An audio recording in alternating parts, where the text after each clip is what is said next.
الحمد للہ رب العالمین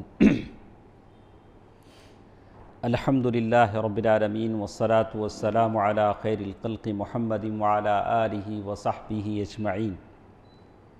اللہ تعالیٰ کا فضل و کرم ہے کہ آج ہم لوگ شیخ محمد بن عبد الوہاب رحمہ اللہ کی ایک کتاب اصول ایمان بہت پہلے پڑھ چکے ہیں، اس کی کچھ باتیں آخری کے کچھ اسباق ہمارے چھوٹ چکے ہیں، انہی باتوں کی تکمیل ہم کرنے جا رہے ہیں۔ کتاب ہے مجدد الاسلام امام مجدد شیخ الاسلام محمد بن عبد الوہاب رحمہ اللہ۔ سب سے پہلے کچھ بنیادی باتیں ہم شیخ کی زندگی کے تعلق سے سن لیتے ہیں۔ اس سے پہلے بھی شیخ کے تعلق سے باتیں ہمارے سامنے آ چکی ہیں، چونکہ پہلا درس ہے اسی لیے شیخ محمد بن عبد الوہاب رحمہ اللہ کے تعلق سے جاننا میرے لیے اور آپ کے لیے ضروری ہے۔ شیخ محمد بن عبد الوہاب رحمہ اللہ اپنے زمانے میں اپنے نام نہاد مسلمانوں سے جو چیزیں فیس کرتے تھے وہی آج ہم بھی فیس کرتے ہیں، سیم۔ آج جن مخالفتوں کا سامنا صحیح عقیدے والوں کو کرنا پڑ رہا ہے وہی مخالفتوں کا سامنا اس زمانے میں شیخ محمد بن عبد الوہاب رحمہ اللہ کو کرنا پڑتا تھا۔ تو آپ کا نام جیسے میں نے آپ کے سامنے ذکر کیا محمد بن عبد الوہاب، محمد بن عبد الوہاب یعنی ان کا نام محمد تھا، عبد الوہاب ان کے ابا کا نام تھا، بن سلیمان ان کے دادا کا نام، جیسے علی بن محمد بن احمد بن راشد التیمی، الگ الگ نام آتے ہیں۔ تو یہ محمد بن عبد الوہاب رحمہ اللہ کا یہ نسب نامہ ہے۔ السلام علیکم۔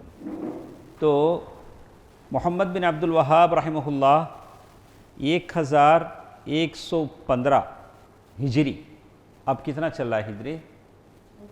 1444، 1444۔ تو مائنس کر کے دیکھ لیجئے کتنے سال پہلے شیخ محمد بن عبد الوہاب رحمہ اللہ آئے۔ 1444 میں 1115 مائنس کر کے دیکھ لیجئے تو عیسوی اب ہے 2022، تو 1703، لگ بھگ کتنے سال ہو گئے؟ ہاں، تو ریاض میں سعودی عرب کے شمال میں واقع ایک چھوٹی سی بستی تھی عوینہ، اس بستی کا نام تھا عوینہ۔ اس بستی میں محمد بن عبد الوہاب رحمہ اللہ پیدا ہوئے۔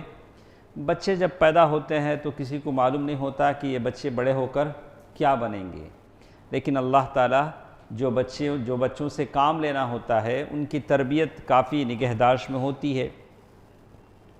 تو کم سنی ہی سے آپ پر ذہن اور شرافت کے آثار دکھتے تھے، معلوم ہوتا تھا کہ اللہ تعالیٰ ان سے بڑا کام لینے والا ہے۔ 10 سال کی عمر میں انہوں نے حفظ مکمل کر لیا۔ ہمارے پاس 10 سال سے چھوٹے کوئی ہیں؟ 10 سال سے چھوٹے کوئی ہیں نہیں، لیکن شیخ محمد بن عبد الوہاب رحمہ اللہ نے 10 سال کی عمر میں وہ حفظ مکمل کر لیا۔ تو ان کے والد کون ہیں؟ شیخ محمد بن عبد الوہاب کے والد عبد الوہاب، ہاں، وہ کہتے ہیں کہ جب میں نے دیکھا بچے کو کہ جماعت کے ساتھ نماز پڑھنے کے قابل ہو گیا تو میں نے شادی کر دی۔ ہاں، جب جماعت کے ساتھ نماز پڑھنے کے قابل ہو گئے تو باپ نے کیا کر دی؟ ان کو شادی کر دی۔ تو آج کی طرح نہیں تھا کہ یہ ہوا تو شادی کر لیتا ہوں، نوکری ملے تو شادی کر لیتا ہوں۔ جوان ہو گئے، بلوغت ہو گئی، کیا کر لیے؟ آپ بولیے۔ شیخ محمد بن عبد الوہاب کی شادی جب باپ نے دیکھا کہ جماعت کے ساتھ نماز پڑھنے کے قابل ہو گئے ہیں تو انہوں نے شادی کر دی۔ تو اپنے والد محترم سے انہوں نے فقہ حنبلی سیکھا، تفسیر، ابا بھی عالم تھے، اور حدیث کا درس لیا۔ بچپن ہی سے تفسیر، حدیث، عقیدہ، وہ کتابیں، بہت ساری کتابیں پڑھی شیخ محمد بن عبد الوہاب رحمہ اللہ نے۔ شیخ محمد بن عبد الوہاب رحمہ اللہ کو شیخ الاسلام ابن تیمیہ اور ان کے شاگرد رشید علامہ ابن قیم رحمہ اللہ کی کتابوں میں بڑی دلچسپی تھی، ان کتابوں کو بہت پڑھتے تھے۔ امام شیخ الاسلام ابن تیمیہ رحمہ اللہ اور ابن قیم رحمہ اللہ ان کی کتابوں کو بہت پڑھتے تھے۔ ماشاءاللہ انگریزی میں آج ترجمے ہیں ان کتابوں کے، آپ پڑھ سکتے ہیں۔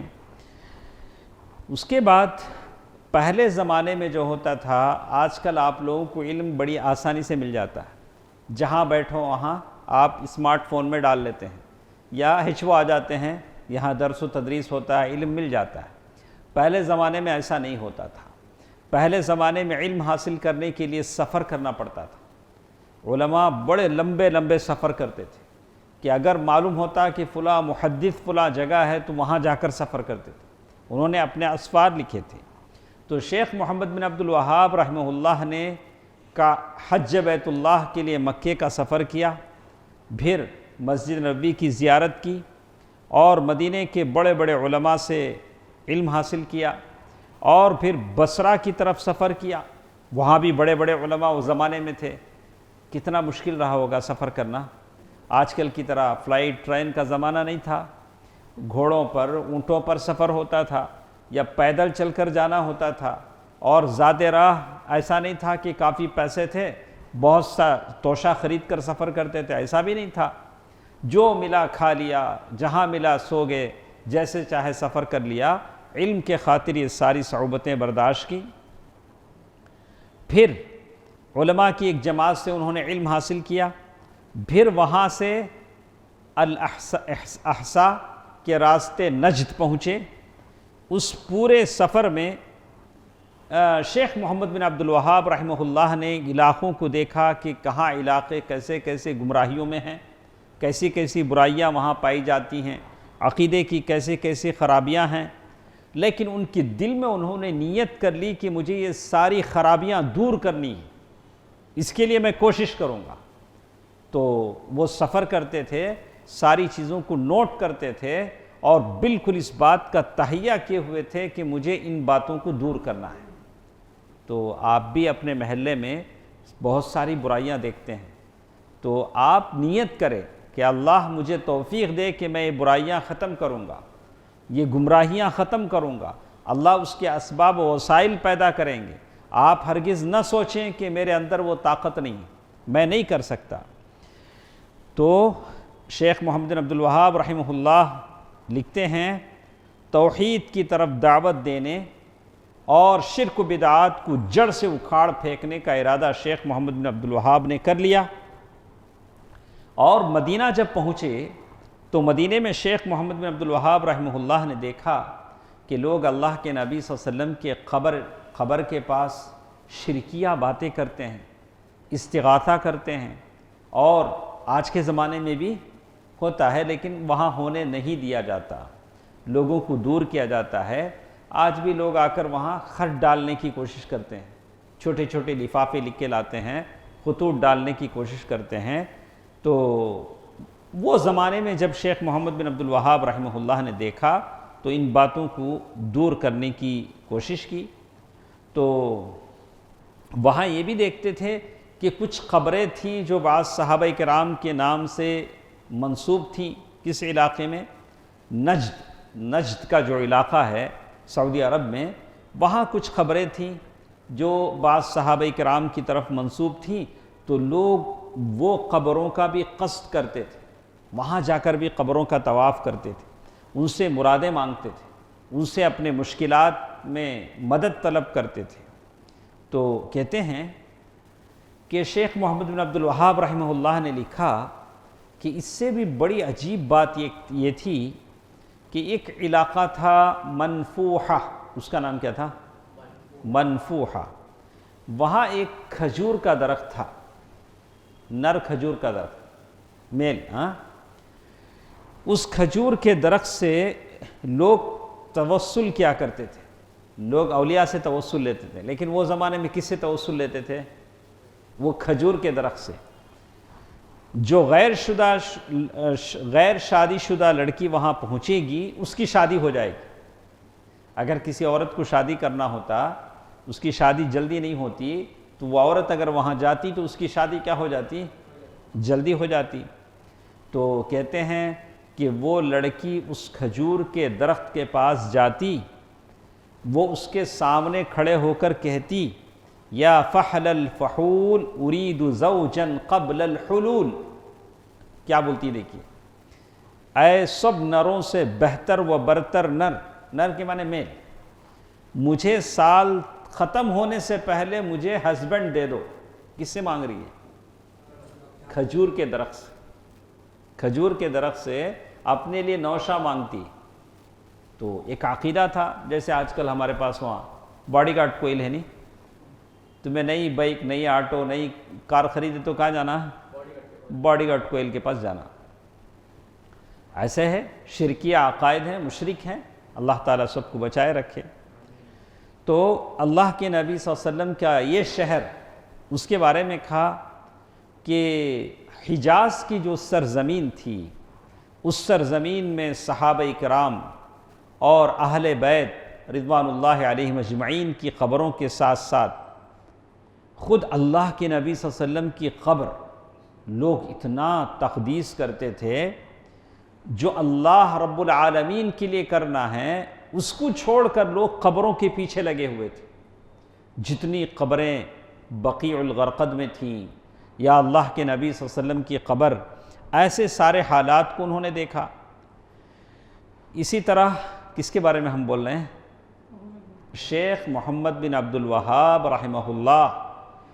ان کو جاننا پڑھنا ہمارے لیے بہت ضروری ہے۔ اس لیے ضروری ہے کہ ہماری ساری دعوت انہی سے ملتی جلتی ہے، اسی سے ہمارے رشتے ملتے ہیں۔ اور جو کوشش انہوں نے کی شرک و بدعات کو جڑ سے اکھاڑ پھینکنے کے لیے، گمراہیوں کو ختم کرنے کے لیے، جن حالات کا انہوں نے سامنا کیا، انہی حالات کا ہم سامنا کر رہے ہیں۔ شیخ محمد بن عبد الوہاب رحمہ اللہ نے کہاں کہاں سفر کیا علم کے لیے؟ مکہ، مدینہ اور بصرہ۔ بصرہ میں کیا دیکھا؟ اپنی آنکھوں سے دیکھا، بصرہ میں جو کچھ ہو رہا تھا اپنی آنکھوں سے دیکھا۔ عراق، شام، مصر اور یمن کے بارے میں لوگوں سے سنا۔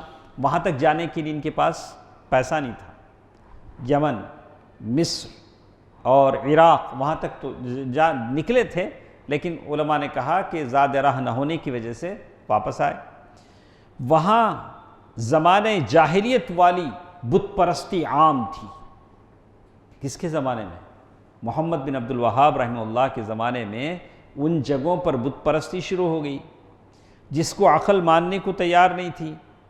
تو شیخ نے محسوس کیا ایسا کرنے والے یہ بھی نہیں جانتے کہ اللہ تعالیٰ نے انبیاء اور رسولوں کو کیوں بھیجا ہے۔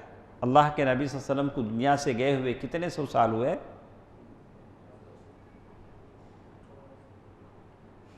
نا 1400 1700 میں ہوا نا، تو 300 سال ہوئے رہیں گے، زیادہ زیادہ نہیں۔ کتنے سال ہوئے؟ ہاں مائنس کیے نہیں آپ؟ 1700 بھائی نہ بولے ہم، بس زمانہ قریب تھا، لیکن ساری دنیا بدل چکی تھی، لوگوں کے عقائد بدل چکے تھے۔ تو شیخ محمد بن عبد الوہاب رحمہ اللہ نے لوگوں کو دین کی بنیادیں سمجھانا شروع کی، کتابیں لکھی، جو کتابیں ہم پڑھ رہے ہیں۔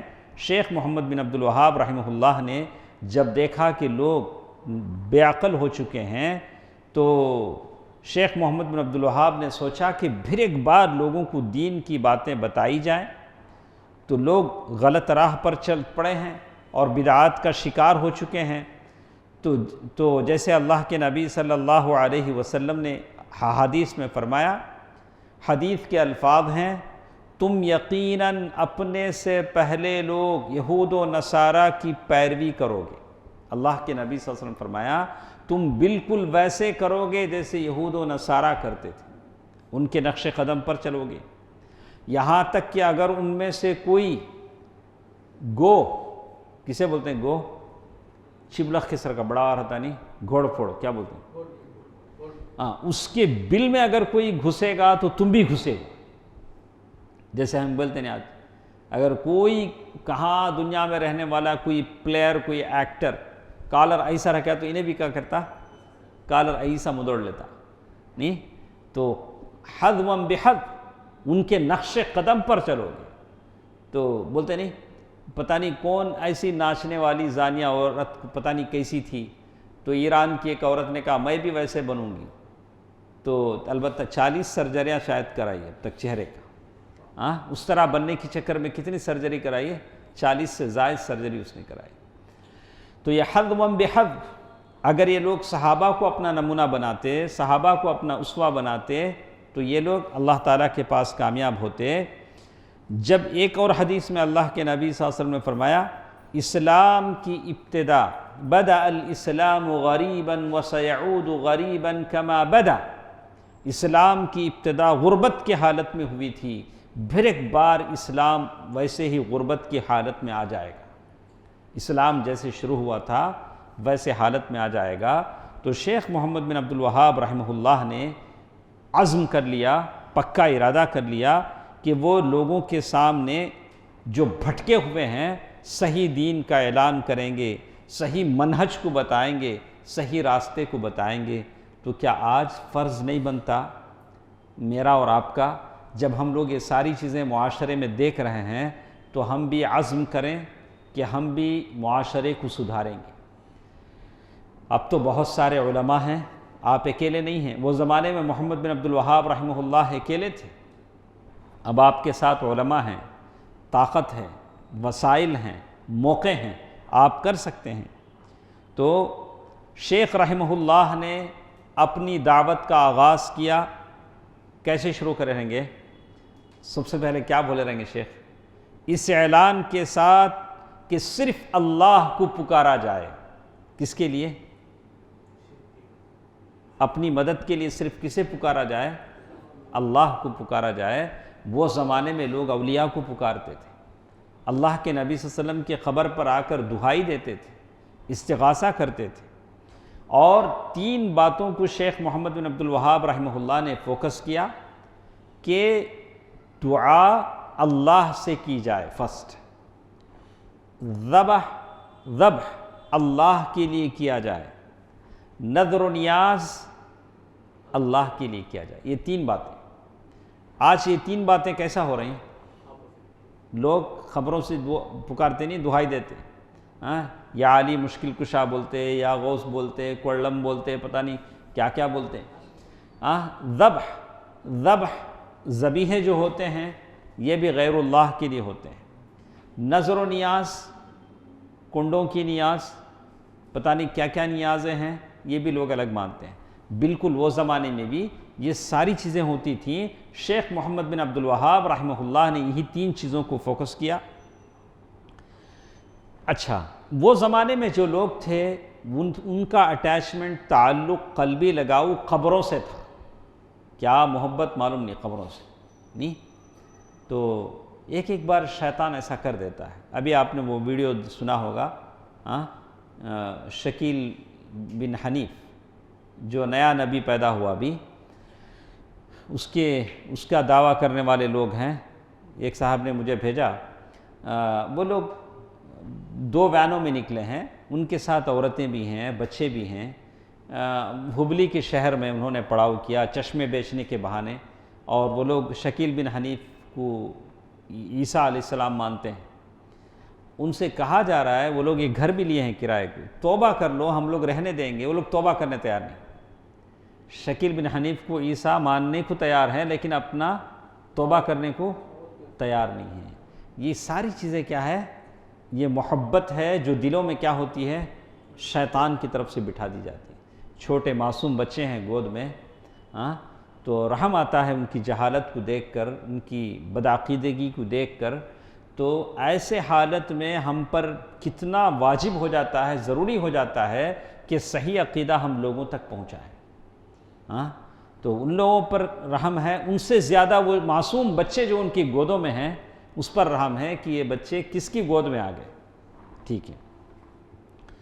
تو شیخ محمد بن عبد الوہاب رحمہ اللہ نے لوگوں کے جو عقیدہ قبروں سے، پتھروں سے، درختوں سے متعلق لوگوں کے جو عقائد تھے ان سے فریاد لوگ طلب کرتے تھے. جیسے ہم نے کہا کہ کھجور کے درخت سے وہ نوشہ طلب کرتی تھی عورت، اور ان کے قبروں پر چڑھاوے چڑھاتے تھے اور ان سے نفع نقصان کی امیدیں وابستہ رکھتے تھے.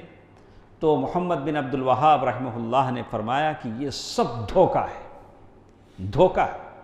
کوئی قبر کچھ نہیں کر سکتا، کوئی درخت کچھ نہیں کر سکتا، اور کوئی جیسے چبوترا جیسے ہم آج دیکھتے ہیں کہ بہت ساری چیزیں ہیں جو کسی چیز کے مالک نہیں ہیں. تو کہا کہ ان سب چیزوں کو چھوڑنے کی ضرورت ہے. اور ساتھ ساتھ شیخ محمد بن عبد الوہاب رحمہ اللہ نے جو بھی گفتگو کیا لوگوں کو بولا، اس گفتگو میں اللہ کی آیات، کتاب اللہ کی جو آیتیں ہیں ان آیتوں کو آپ کوٹ کریں.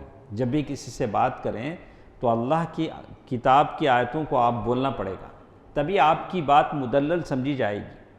اللہ کے نبی صلی اللہ علیہ وسلم کے اقوال اور افعال، اللہ کے نبی صلی اللہ علیہ وسلم کے ایکٹ اور جو باتیں آپ کہتے تھے اسے بھی آپ بیان کریں گے، اور صحابہ کرام رضوان اللہ علیہم اجمعین کی جو سیرت ہے اسے بھی آپ بیان کریں گے. تو آپ کی باتوں میں پختگی آئے گی، لوگ آپ کی باتوں کو سنیں گے.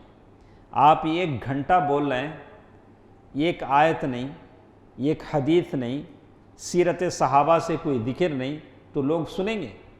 ہرگز نہیں سنیں گے. لوگ چاہتے ہیں کہ آپ قرآن مجید کی آیتیں پڑھیں، مدلل جواب دیں. یہی کام شیخ محمد بن عبد الوہاب رحمہ اللہ نے کیا. اس کے بعد آپ کو معلوم ہے کہ شیخ محمد بن عبد الوہاب رحمہ اللہ کا عقیدہ کیا تھا. جیسے آج کل آپ جائیں گے تو لوگ آپ کو وہابی بولیں گے. کیا بولیں گے؟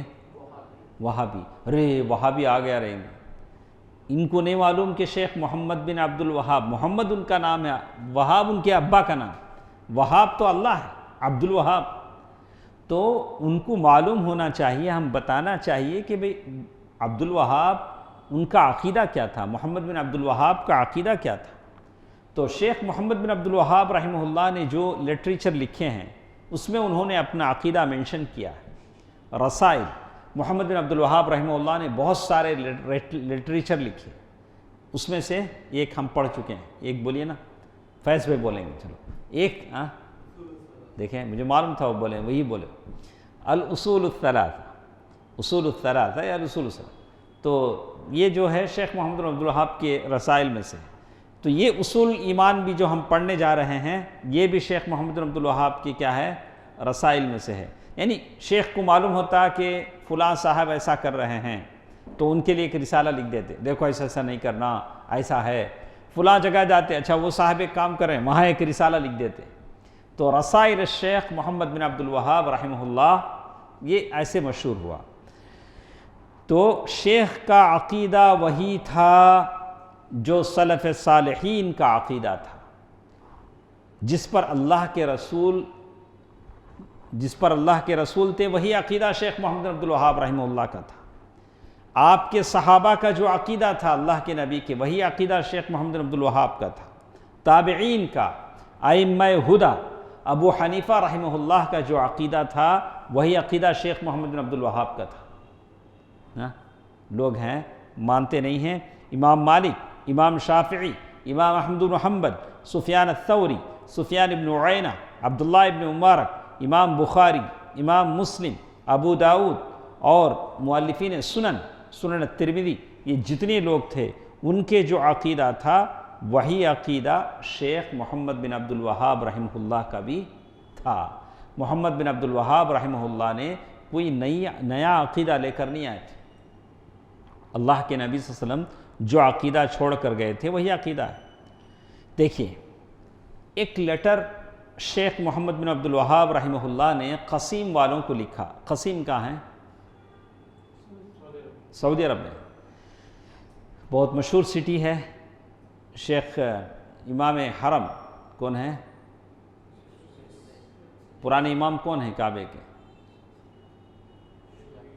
سدیس، وہ قصیم ہی کے ہیں. حرم کے جو بڑے بڑے امام ہیں وہ سارے کون سے علاقے کے ہیں؟ قصیم کے ہیں. ایک اسٹیٹ میں ایک گاؤں رہتا، وہاں کے علماء رہتے بہت زیادہ. تو ہمارے اب چنئی کا کوئی محلہ رہتا وہاں کے پورے علماء رہتے. ویسے تو قصیم ایک ایسا علاقہ ہے جہاں کے اکثر کیا ہیں؟ علماء ہیں، ائمہ ہیں، بڑے بڑے دعات ہیں. تو وہاں کے لوگوں کو شیخ نے ایک لیٹر لکھا. لیٹر میں کیا کیا ہے دیکھیے، میں یعنی ایسے لکھ رہے ہیں، میں اللہ تعالی اپنے پاس حاضر فرشتوں اور سب کو گواہ بنا کر کہتا ہوں کہ اللہ، اس کے فرشتوں، اس کے نازل کردہ کتابوں، اس کے رسولوں اور مرنے کے بعد دوبارہ زندہ ہونے اور اچھے اور بری تقدیر پر ایمان کے حوالے سے میرا عقیدہ وہی ہے جو اہل السنہ والجماعہ کا ہے. تو ہم سب جتنے بھی ہیں اہل السنہ والجماعہ کے عقیدے پر ہیں. تو یہ جو ویڈیو وائرل ہو رہا ہے وہ اہل السنہ والجماعہ سے ہٹ کر ہے. اہل السنہ والجماعہ کا عقیدہ ہے کہ اللہ کے نبی صلی اللہ علیہ وسلم خاتم المرسلین ہے، آخری نبی. یہ شکیل بن حنیف فی التین وہ کہتا ہے کہ میں عیسیٰ ہوں. بہت سارے لوگوں کو اس نے فتنے میں ڈالا ہے. اللہ تعالیٰ لوگوں کو بچائے رکھے. تو کہتے ہیں شیخ نے جو کتاب ہم پڑھنے جا رہے ہیں وہ کتاب کون سی ہے؟ اصول ایمان. اصول ایمان، ایمان کی جڑ. تو اس کے بارے میں جاننا آپ کے لیے میرے لیے ضروری ہے، اس لیے کہ اس سے بہت سارے اہل علم بھی ناواقف ہیں، وہ بھی اس باتوں سے کنفیوز ہیں. ہمارے ایمان کی جڑ کیا ہے اس کے بارے میں ہم معلوم کر لیں گے تو ہمارا ایمان مضبوط ہو جائے گا. تو شیخ نے یہ جو کتاب لکھی، بہت ساری باتیں اس میں شیخ نے لکھی ہیں. ہمارے پاس اتنا ٹائم نہیں ہے کہ میں ایک ساری باتیں پڑھوں، لیکن پڑھنا بھی ضروری ہے تاکہ آپ کو معلوم ہو کہ اس کتاب میں ہے کیا. ایمان باللہ، اللہ تعالیٰ پر ایمان. آپ لوگ اگر پوچھتے ہیں 6 باتوں، آمنت باللہ و ملائکتہ و کتبہ و رسلہ، آمنت باللہ، میں اللہ پر ایمان لایا. یہ بات آپ زبان سے بولتے نہیں، اسے اگر آپ لکھیں گے تو یہ روم بھر جائے گا. اتنا بڑا اس کا ایکسپلینیشن دینا پڑے گا. آمنت باللہ کا کیا مطلب ہے؟ اللہ پر ایمان لانے کا کیا مطلب ہے؟ اتنی بڑی بڑی کتابیں لکھی جائیں گی. الایمان باللہ، اتنی بڑی بڑی کتاب. اللہ تعالیٰ کے اوصاف پر ایمان لایا میں، اللہ کے اوصاف پر، جس کو اس نے اپنی کتاب میں بیان کیا، قرآن میں بیان کیا کہ اللہ میں ایسا ہوں ویسا ہوں. اللہ نے جو آیتیں یا اللہ کے نبی صلی اللہ علیہ وسلم کی زبانی اللہ تعالیٰ نے بتایا کہ جیسے آتا ہے کہ جہنم میں لوگ ڈالے جائیں گے، جہنم کہتی رہے گی حل من مزید، حل من مزید، اور بھی کچھ لوگ ہیں کیا، یہاں تک کہ اللہ تعالیٰ اپنا پیر رکھیں گے اور بعد میں جہنم اپنے آپ کو سمیٹے گی، بولے گی کہ بس ہے. تو اللہ تعالیٰ نے جن صفات سے اپنے آپ کو متصف کیا ہے کہ اللہ تعالیٰ ہنستے ہیں، اللہ تعالیٰ کا پیر ہے، اللہ تعالیٰ کے ہاتھ ہیں، تو ہم اس کو مانتے ہیں. کیسے؟ اللہ کو معلوم، ہم نہیں بتائیں گے. اور اس کی کوئی تعطیل، بدون تعطیل اور بدون تأویل، نہ ہم اس کی تعویل کر کے بتائیں گے، نہ اسے سرے سے ختم کر دیں گے. بولا اللہ نے بتایا ہے، ہم مانتے ہیں. کیسے؟ اس کی کیفیت ہم کو نہیں معلوم ہے. اچھا، اور ساتھ ساتھ شیخ محمد بن عبد الوہاب رحمہ اللہ لکھتے ہیں کہ میرا تو یہ عقیدہ ہے کہ کائنات کی کوئی چیز اللہ کے مشابہ نہیں ہے. کائنات کی کوئی چیز اللہ کے مشابہ نہیں. آج ہر گلی کے نکڑ پہ جو مورتیاں بنائی جاتی ہیں اسے انہوں نے شکل دے رکھی ہے، جبکہ رب کی کوئی شکل نہیں ہے، وہ مجسم نہیں ہے.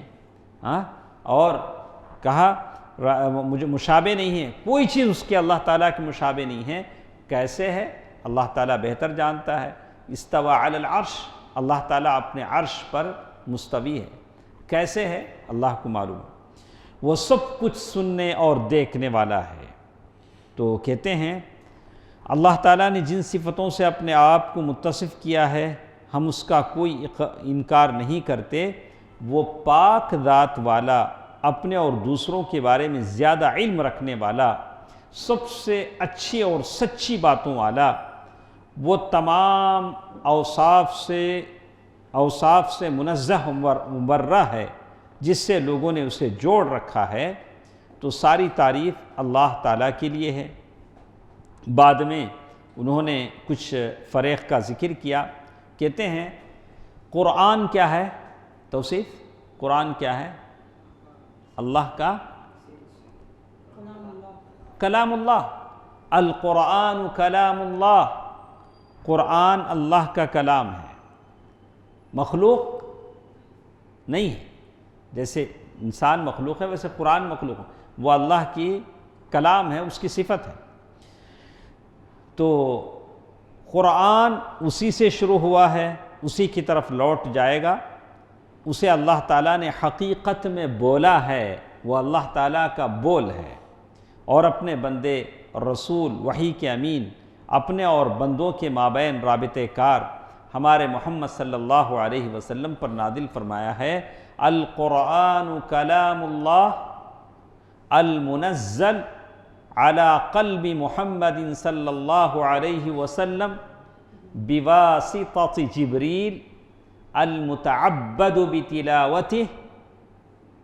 قرآن اللہ کا کلام ہے جو اللہ تعالیٰ کی طرف سے آیا ہے، علی قلب محمد، اللہ کے نبی صلی اللہ علیہ وسلم کے دل پر نازل ہوا، بواسطۃ جبریل، جبریل کے واسطے سے، المتعبد بتلاوتہ، جس کی تلاوت عبادت ہے۔ قرآن کی تلاوت کیا ہے؟ عبادت ہے۔ تو کہتے ہیں شیخ محمد بن عبد الوہاب رحمہ اللہ نے اس لیٹر میں یہ بھی لکھا کہ میرا یہ بھی ماننا ہے کہ اللہ تعالیٰ جو چاہے اسے کر گزرنے والا ہے۔ اللہ تعالیٰ جو چاہتا ہے کیا کرتا ہے؟ کر دیتا ہے۔ یفعل، اللہ تعالیٰ کرتا ہے جو اللہ تعالیٰ چاہتا ہے، ہر چیز اس کے ارادے سے ہوتی ہے۔ کیا مطلب اس کا اکرم؟ ہر چیز اس کے ارادے سے ہوتی ہے، مطلب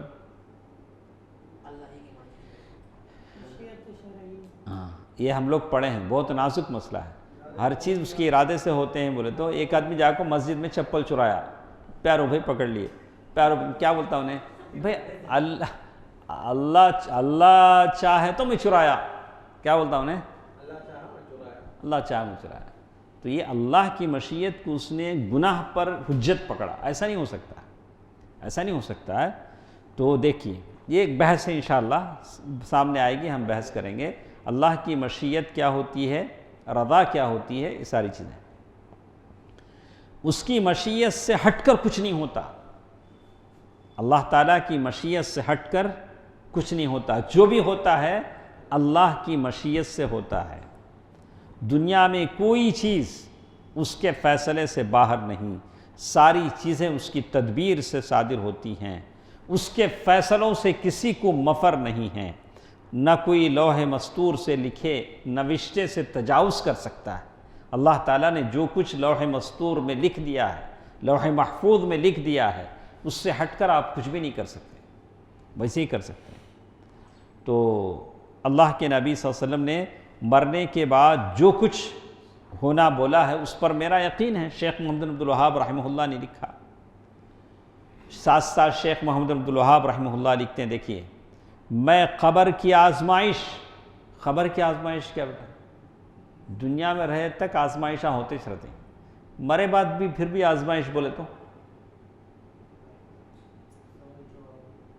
مرے بعد آزمائش بولے تو دو فرشتے آ کو پوچھتے نہیں، یثبت اللہ الذین آمنوا بالقول الثابت فی الحیاۃ الدنیا وفی الآخرہ، تب من ربک وما دینک ومن نبیک، فرشتے آ کر پوچھتے ہیں۔ تو قبر میں بھی کیا ہوتی ہے؟ آزمائش ہوتی ہے۔ اور پھر قبر میں اللہ تعالیٰ کی طرف سے نعمتیں بھی ملتی ہیں، جہاں تک دور نگاہ جاتی ہے قبر وسیع ہو جاتی ہے، جنت کا بچھونا لایا جاتا ہے، جنت کا بچھونا بچھایا جاتا ہے۔ قبر تو اتنی کھودتے ہیں لیکن نیک آدمی کے لیے قبر کیا ہوتی ہے؟ بڑی کر دی جاتی ہے۔ تو یہ ساری باتوں کو میں مانتا ہوں۔ شیخ محمد عبد الوہاب رحمہ اللہ نے کہا ساتھ ساتھ یہ بھی کہا کہ میزان پر میرا ایمان ہے۔ میزان بولے تو میجرمنٹ، کیا ہو؟ ترازو۔ اب اللہ کے پاس ترازو ہے، وہ ترازو مینول ہے یا ڈیجیٹل ہے، اب اسے کیا بولیں گے؟ لیکن اتنا تو ہے کہ اللہ کے پاس جو ترازو ہے، اللہ کے نبی نے کہا کہ اس ترازو کے دو پلڑے ہیں۔ کیا بولے ہیں؟ اس ترازو کے دو پلڑے ہیں۔ اتنا تو اللہ کے، تو معلوم ہوتا ہے کہ وہ ترازو کون سی ہے، جیسے عام ترازو ہے، اللہ بہتر جانتا ہے۔ تو جن کے ترازو کا پلہ بھاری ہو گیا وہ نجات والے ہو گئے، اور جن کے ترازو کا پلہ ہلکا ہو گیا یہ وہ ہیں جنہوں نے اپنا نقصان آپ کر لیا، جو ہمیشہ کے لیے جہنم میں رہیں گے۔ تو ساتھ ساتھ شیخ محمد بن عبد الوہاب رحمہ اللہ نے اس لیٹر میں یہ بھی لکھا، اس دن رجسٹر کھولے جائیں گے اور نام اعمال تقسیم کیے جائیں گے۔ کچھ لوگوں کو ان کا نام اعمال سیدھے ہاتھ میں، کچھ لوگوں کو دائیں ہاتھ میں دیا جائے گا۔ اور ساتھ ساتھ شیخ محمد بن عبد الوہاب رحمہ اللہ لکھتے ہیں کہ میں اس بات کو بھی مانتا ہوں کہ اللہ کے نبی صلی اللہ علیہ وسلم کو میدان محشر میں حوض کوثر عطا کیا جائے گا۔ اللہ کے نبی صلی اللہ علیہ وسلم جس کا پانی دودھ سے زیادہ سفید اور شہد سے زیادہ میٹھا ہوگا، وہاں آسمان کے ستاروں کے برابر برتن رکھے ہوں گے، ایک بار جو اس کا پانی پی لے گا کبھی پیاسا نہیں ہوگا۔ اللہ ہم سب جتنے جمع ہیں سب کو اس کا پانی نصیب فرمائے، جتنے لوگ ہمیں دیکھ رہے ہیں سن رہے ہیں اللہ تعالیٰ سب کو اس کا پانی نصیب فرمائے۔ اور ساتھ ساتھ شیخ محمد بن عبد الوہاب رحمہ اللہ لکھتے ہیں، میں جہنم کے اوپر جو پل نصب ہوگا، جہنم کے اوپر جو پل بنایا جائے گا، اس پر صراط مستقیم پر، پل صراط پر بھی میں یقین رکھتا ہوں۔ ماننا پڑے گا آپ کی، تبھی تو ہم مومن ہیں۔ ہم حوض کوثر کو مانیں گے، پل صراط کو مانیں گے۔ پل صراط بھی کیسے؟ احد من السیف وادق من الشعر، بال سے باریک اور تلوار سے تیز ہوگا، اس کے اوپر چلنے کو کہیں گے۔ اور چلنے کے لیے وہاں کوئی لائٹنگ نہیں ہوگی، اس لیے کہ دنیا کا نظام تو ختم ہو چکا ہوگا، سورج لپیٹ دیا جائے گا، سارا نظام ختم ہو جائے گا۔ تو جس پر لوگ اپنے عمل کے حساب سے گزریں گے، کوئی ہوا جیسے گزرے گا ایک دم، کوئی رینگتے گزرے گا، کوئی کٹتے کٹتے نیچے جہنم کا پل ہوگا گزرے گا۔ اللہ تعالی ہم سب کی حفاظت فرمائے۔ تو اور کچھ باتیں ہمارے ساتھ ہیں شیخ محمد بن عبد الوہاب رحمہ اللہ کی دعوت کے تعلق سے، اسے ہم لوگ پورا کرتے ہیں۔ یہ آپ سمجھ جائیں گے تو کتاب میں جو باتیں ہم نے پڑھی ہیں یا پڑھنے والے ہیں سمجھنا بڑا آسان ہوگا، اور یہ بھی سمجھ میں آ جائے گا کہ شیخ محمد بن عبد الوہاب رحمہ اللہ سے مخالفت کو لوگوں نے کیوں کی، وہ کیا ریزن تھے جس کی وجہ سے لوگوں نے اس دعوت کی مخالفت کی۔ آج بھی وہی ریزنز ہیں۔ تو انشاءاللہ کل کے درس میں ہم اسے پڑھتے ہیں۔ انشاءاللہ کل آپ ہمارے ساتھ رہیں۔ سب سے بہترین کام وہ ہے جو شروع ہو کر ختم بھی ہوتا ہے۔ کوشش کریں، اللہ تعالیٰ اس کا اجر مجھے اور آپ کو عطا فرمائے، آمین۔ والسلام علیکم ورحمۃ اللہ وبرکاتہ۔